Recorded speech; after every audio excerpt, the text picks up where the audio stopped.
नमस्कार। ये महाभारत कथा पूरी तरह से वेदव्यास महाभारत के ऊपर आधारित है। यदि आप इसका पूरा श्रवण करना चाहते हैं तो इस चैनल को सब्सक्राइब ज़रूर से कर लीजिएगा और आगे आने वाले सारे पॉडकास्ट के नोटिफिकेशन के लिए बेल आइकन भी ज़रूर से प्रेस कर दीजिएगा। अब हम सुनेंगे आर्त ब्राह्मण परिवार पर कुंती की दया। वैशंपायन जी बोले, युधिष्ठिर आदि पांचों भाई अपनी माता कुंती के साथ एक चक्रा नगरी में रहकर तरह तरह के दृश्य देखते हुए विचरने लगे। वे भिक्षावृत्ति से अपना जीवन निर्वाह करते थे। नगर निवासी उनके गुणों से मुग्ध होकर उनसे बड़ा प्रेम करने लगे। वे सायंकाल होने पर दिन भर की भिक्षा लाकर माता के सामने रखते थे। माता की अनुमति से आधा भीमसेन खाते और आधे में सब लोग। इस प्रकार बहुत दिन बीत गए। एक दिन और सब लोग तो भिक्षा के लिए चले गए थे, परंतु किसी कारणवश भीमसेन माता के पास ही रह गए। उसी दिन ब्राह्मण के घर में करुण क्रंदन होने लगा। वे लोग बीच बीच में विलाप करते और रोते जाते। ये सब सुनकर कुंती का सौहार्दपूर्ण हृदय दया से द्रवित हो गया। उन्होंने भीमसेन से कहा, बेटा, हम लोग ब्राह्मण के घर में रहते हैं और ये हमारा बहुत सत्कार करते हैं। मैं प्रायः यह सोचा करती हूँ कि इस ब्राह्मण का कुछ न कुछ उपकार करना चाहिए। कृतज्ञता ही मनुष्य का जीवन है। जितना कोई अपना उपकार करे उससे बढ़कर उसका करना चाहिए। अवश्य ही इस ब्राह्मण पर कोई विपत्ति आ पड़ी है। यदि हम इसकी कुछ सहायता कर सकें तो उरुण हो जाएं। भीमसेन ने कहा, माँ, तुम ब्राह्मण के दुख और दुख के कारण का पता लगाओ। मैं उनके लिए कठिन से कठिन काम भी करूँगा। कुंती जल्दी से ब्राह्मण के घर में गई, मानो गाय अपने बंधे बछड़े के पास दौड़ गई हो। उन्होंने देखा कि ब्राह्मण अपनी पत्नी और पुत्र के साथ मुंह लटकाकर बैठा है और कह रहा है, धिक्कार है मेरे इस जीवन को, क्योंकि ये सारहीन, व्यर्थ, दुखी और पराधीन है। जीव अकेला ही धर्म, अर्थ और काम का भोग करना चाहता है। इनका वियोग होना ही इसके लिए महान दुख है। अवश्य ही मोक्ष सुखरूप है, परंतु मेरे लिए उसकी कोई संभावना नहीं है। इस आपत्ति से छूटने का न तो कोई उपाय दिखता है और न मैं अपनी पत्नी और पुत्र के साथ भाग ही सकता हूँ। तुम मेरी जितेंद्रिय एवं धर्मात्मा सहचरी हो। देवताओं ने तुम्हें मेरी सखी और सहारा बना दिया है। मैंने मंत्र पढ़कर तुमसे विवाह किया है। तुम कुलीन, शीलवती और बच्चों की माता हो। तुम सती, साध्वी और मेरी हितैषिणी हो। राक्षस से अपने जीवन की रक्षा के लिए मैं तुम्हें उसके पास नहीं भेज सकता। पति की बात सुनकर ब्राह्मणी ने कहा, स्वामिन, आप साधारण मनुष्य के समान शोक क्यों कर रहे हैं?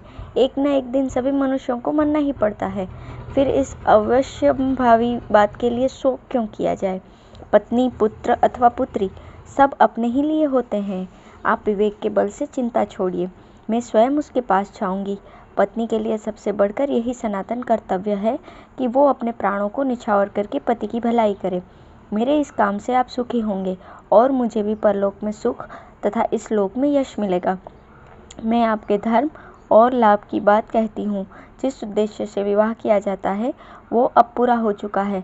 आपके मेरे गर्भ से एक पुत्र और एक पुत्री हैं। आप इन बच्चों का जैसा पालन पोषण कर सकते हैं वैसा मैं नहीं कर सकती। यदि आप नहीं रहेंगे तो मेरे प्राणेश्वर, मेरे जीवन सर्वस्व मैं कैसे रहूँगी और इन बच्चों की क्या दशा होगी? यदि मैं अनाथ और विधवा होकर जीवित भी रहूँ तो इन बच्चों को कैसे रखूँगी? जब घमंडी और अयोग्य पुरुष इस लड़की को मांगने लगेंगे तब मैं इसकी रक्षा कैसे कर पाऊँगी? जैसे पक्षी मांस के टुकड़े पर झटपटते हैं वैसे ही दुष्ट पुरुष विधवा स्त्री पर मैं भला वैसा जीवन कैसे बिता सकूंगी? इस कन्या को मर्यादा में रखना और बच्चे को सद्गुणी बनाना मुझसे कैसे हो सकेगा? आपके वियोग में मैं न रहूंगी और आपके तथा मेरे बिना इन बच्चों का नाश हो जाएगा। आपके जाने से हम चारों का विनाश हो जाएगा। इसलिए आप मुझे भेज दीजिए। स्त्रियों के लिए ये बड़े सौभाग्य की बात है कि अपने पति से पहले ही परलोकवासिनी हो जाएं। मैंने सब कुछ छोड़ दिया है, पुत्र और पुत्री भी। मेरा जीवन आपके लिए निछावर है। स्त्री के लिए यज्ञ, तपस्या, नियम और दान से भी बढ़कर है अपने पति का प्रिय और हित। मैं जो कुछ कह रही हूँ वो आपके और इस वंश के लिए भी हितकारी है। इस लोक में स्त्री, पुत्र, मित्र और धन आदि का संग्रह आपत्ति से रक्षा के लिए किया जाता है। आपत्ति के लिए धन की रक्षा करें, धन खोकर भी पत्नी की रक्षा करें तथा पत्नी और धन दोनों को खोकर भी आत्मकल्याण संपादन करें। यह भी संभव है कि स्त्री को अवध्य समझकर वो राक्षस मुझे न मारे। पुरुष का वध निर्विवाद है और स्त्री का संदेहग्रस्त, इसलिए मुझे ही उसके पास भेजिए। अब मुझे करना ही क्या है? अच्छे पदार्थ भोग लिए, धर्म कर्म कर लिए, पुत्र भी हो चुके, मेरे मरने में भला दुख ही क्या है? मेरे मर जाने पर आप तो दूसरा विवाह भी कर सकते हैं, क्योंकि पुरुष के लिए अधिक विवाह अधर्म नहीं है और स्त्री के लिए तो महान धर्म है। यह सब सोच विचार कर आप मेरी बात मानिए और इन बच्चों की रक्षा के लिए आप स्वयं रह जाइए और मुझे उस राक्षस के पास भेजिए। स्त्री के ऐसा कहने पर ब्राह्मण ने उसे अपनी छाती से लगा लिया। उसकी आंखों से आंसू गिरने लगे। माँ बाप की दुख भरी बात सुनकर कन्या बोली, आप दोनों दुखार्त होकर अनाथ के समान रो क्यों रहे हैं?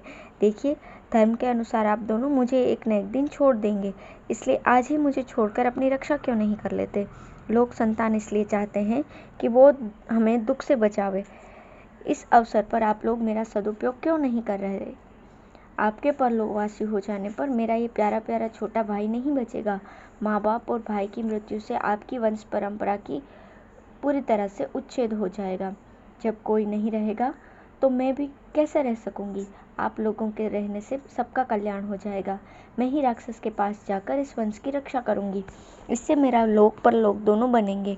कन्या की ये बात सुनकर माँ बाप दोनों रोने लगे। कन्या भी बिना रोए न रह सकी। सबको रोते देखकर नन्हा सा ब्राह्मण शिशु मिठास भरी तोतली वाणी से कहने लगा, पिताजी, माताजी, बहन, मत रो। प्रत्येक के पास जा जाकर वो यही कहने लगा। उसने एक तिनका उठाकर हंसते हुए कहा, मैं इसी से राक्षस को मार डालूंगा। बच्चे की इस बात से उस दुख की घड़ी में भी तनिक प्रसन्नता प्रस्फुटित हो चुकी। कुंती ये सब कुछ देख सुन रही थी।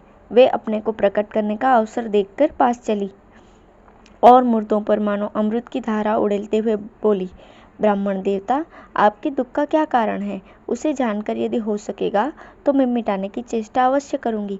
ब्राह्मण ने कहा, तपस्विनी, आपकी बात सज्जनों के अनुरूप है, परंतु मेरा दुख मनुष्य नहीं मिटा सकता। इस नगर के पास ही एक बक नामक राक्षस रहता है। उस बलवान राक्षस के लिए एक गाड़ी अन्न तथा 2 भैंसे प्रतिदिन दिए जाते हैं।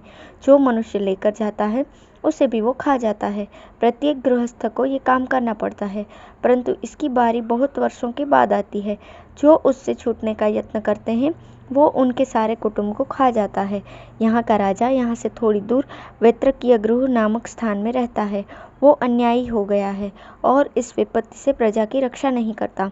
आज हमारी बारी आ गई है। मुझे उसके भोजन के लिए अन्न और एक मनुष्य देना पड़ेगा। मेरे पास इतना धन नहीं कि किसी को खरीद कर दे दूं और अपने सगे संबंधियों को देने की शक्ति नहीं है। अब अपने छुटकारे का कोई उपाय न देखकर मैं अपने सारे कुटुंब के साथ जाना चाहता हूँ। वो दुष्ट शपी को खा डालेगा। कुंती ने कहा, ब्राह्मण देवता, आप न डरें और न शोक करें। उससे छुटकारे का उपाय मैं समझ गई। आपके तो एक ही पुत्र और एक ही कन्या है। आप दोनों में से किसी का जाना भी मुझे ठीक नहीं लगता। मेरे 5 लड़के हैं, उनमें से एक पापी राक्षस का भोजन लेकर चला जाएगा। ब्राह्मण ने कहा, हरे हरे, मैं अपने जीवन के लिए अतिथि की हत्या नहीं कर सकता। अवश्य ही आप बड़ी कुलीन और धर्मात्मा हैं, तभी तो ब्राह्मण के लिए अपने पुत्र का भी त्याग करना चाहती हैं। मुझे स्वयं अपने कल्याण की बात सोचनी चाहिए। आत्मवध और ब्राह्मणवध के विकल्प में मुझे तो आत्मवध ही श्रेयस्कर जान पड़ता है। ब्रह्म हत्या का कोई प्रायश्चित नहीं। अनजान में भी ब्रह्म हत्या करने की अपेक्षा अपने को नष्ट कर देना उत्तम है। मैं अपने आप तो मरना चाहता नहीं, दूसरा कोई मुझे मार डालता है तो इसका पाप मुझे नहीं लगेगा। चाहे कोई भी हो, जो अपने घर आया, शरण में आया, जिसने रक्षा की याचना की, उसे मरवा डालना बड़ी नृशंसता है। आपत्ति काल में भी निंदित और क्रूर कर्म नहीं करना चाहिए। मैं स्वयं अपनी पत्नी के साथ मर जाऊं, यह श्रेष्ठ है, परंतु ब्राह्मणवध की बात तो मैं सोच भी नहीं सकता। कुंती ने कहा, ब्राह्मण, मेरा भी यह दृढ़ निश्चय है कि ब्राह्मण की रक्षा करनी चाहिए। मैं भी अपने पुत्र का अनिष्ट नहीं चाहती हूँ, परंतु बात यह है कि राक्षस मेरे बलवान, मंत्रसिद्ध और तेजस्वी पुत्र का अनिष्ट नहीं कर सकता। वो राक्षस को भोजन पहुंचाकर भी अपने को छुड़ा लेगा, ऐसा मेरा दृढ़ निश्चय है। अब तक न जाने कितने बलवान और विशालकाय राक्षस इसके हाथों मारे गए हैं। एक बात है, इसकी सूचना आप किसी को न दें, क्योंकि लोग ये विद्या जानने के लिए मेरे पुत्र को तंग करेंगे। कुंती की बात से ब्राह्मण परिवार को बड़ी प्रसन्नता हुई।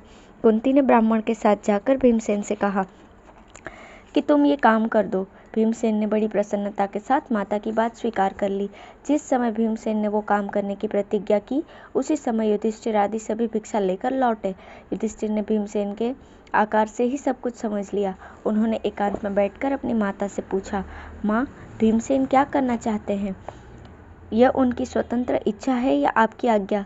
कुंती बोली, मेरी आज्ञा। युधिष्ठिर ने कहा, माँ, आपने दूसरे के लिए अपने पुत्र को संकट में डालकर बड़े साहस का काम किया है। कुंती ने कहा, बेटा भीमसेन की चिंता मत करो, मैंने विचार की कमी से ऐसा नहीं किया है। हम लोग यहाँ इस ब्राह्मण के घर में आराम से रहते हैं, उससे उन्मुख होने का यही उपाय है। मनुष्य जीवन की सफलता इसी में है कि वो कभी उपकारी के उपकार को न भूले, उसके उपकार से भी बढ़कर उसका उपकार कर दे। भीमसेन पर मेरा विश्वास है। पैदा होते ही वो मेरी गोद से गिरा था, उसके शरीर से टकराकर चट्टान चूर चूर हो गई थी। मेरा निश्चय विशुद्ध धार्मिक है, इससे प्रत्युपकार तो होगा ही, धर्म भी होगा। युधिष्ठिर बोला, माता, आपने जो कुछ समझ बूझ कर किया है वो सब उचित है। अवश्य ही भीमसेन राक्षस को मार डालेंगे, क्योंकि आपके हृदय में ब्राह्मण की रक्षा के लिए विशुद्ध धर्म भाव है। किंतु ब्राह्मण से ये अवश्य कह देना चाहिए कि नगरवासियों को ये बात मालूम न होने पावे। धन्यवाद।